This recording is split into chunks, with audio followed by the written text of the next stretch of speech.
సీతారామాభ్యాం నమః. శ్రీ గురుభ్యో నమః. శ్రీమద్ వాల్మీకి రామాయణము బాలకాండము 55వ సర్గము.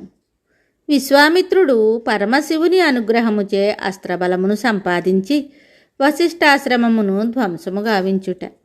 వశిష్ఠ మహర్షి తన బ్రహ్మదండముతో ఆయనను ఎదుర్కొనుట.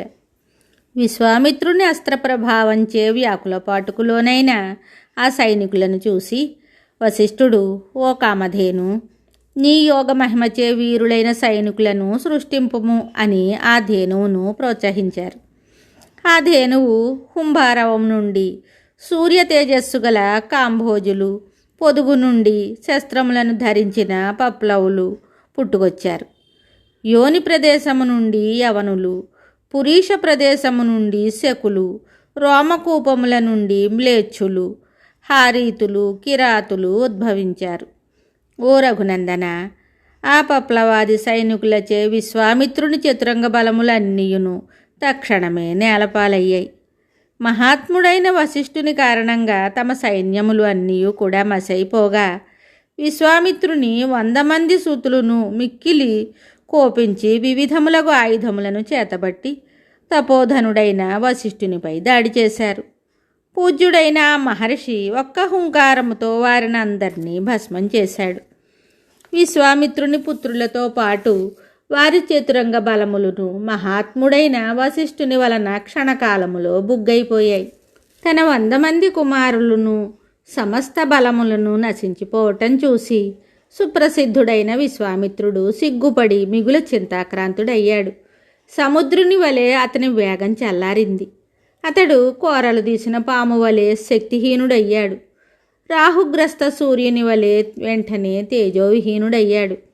100 మంది పుత్రులను సమస్త బలములను నశింపగా రెక్కలు తెగిన పక్షి వలె దీనుడయ్యాడు. అతని గర్వము అణిగిపోయింది. ఉత్సాహము నీరుగారింది. నిర్వేదము ఆవరించింది.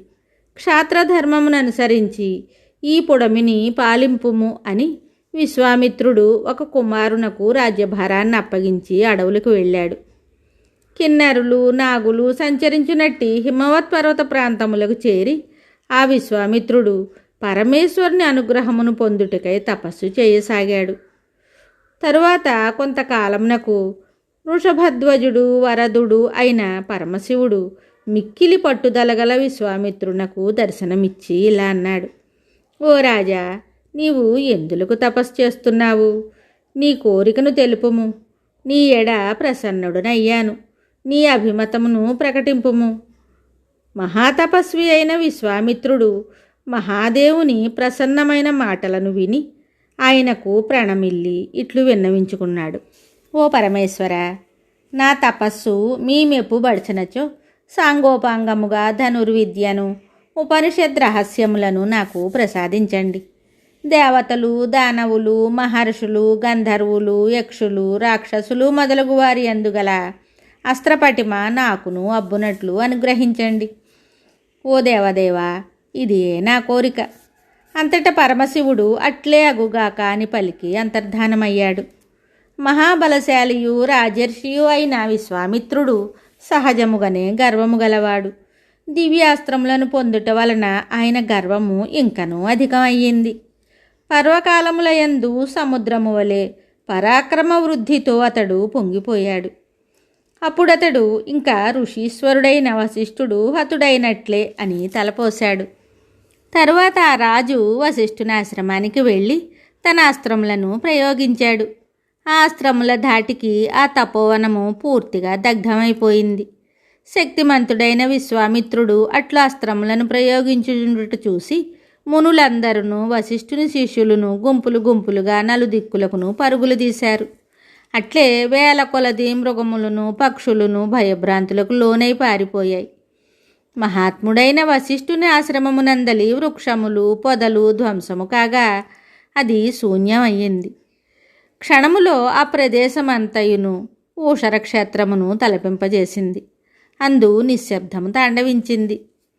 అంతటా వశిష్ఠ మహాముని, భయపడకండి, భయపడకండి. సూర్యుడు మంచును వలె ఈ క్షణముననే విశ్వామిత్రుని అంతరింపజేసేదను. అని అభయవచనములను పలుకుచున్నను వారు పారిపోతూనే ఉన్నారు. జపతపస్సంపన్నుడును మహాతేజస్వియు అయిన వశిష్ఠుడు క్రుద్ధుడై విశ్వామిత్రునితోటి ఇలా అన్నాడు: ఓ మూర్ఖుడా, ఎంతకాలము నుండి పూల మొక్కలతో ఫలవృక్షములతో వృద్ధి పొందుచు కళకళలాడుచున్న ఈ వనవాటికను ధ్వంసమొనర్చిన దురాచారుడవు నీవు. ఇంకా నీకు నూకలు చెల్లినట్లే అని పలికి క్రోధావేశముతో వెంటనే పొగలేని ప్రళయాగ్ని వలె మరి ఒక యమదండము వలెను ఒప్పుచున్న భయంకరమైన తన బ్రహ్మదండమును చేతబట్టి నిలిచాడు. వాల్మీకి మహర్షి విరచితమై ఆది కావ్యమైన శ్రీమద్ రామాయణమునందలి బాలకాండమునందు 55వ సర్గము సంపూర్ణం. శుభం.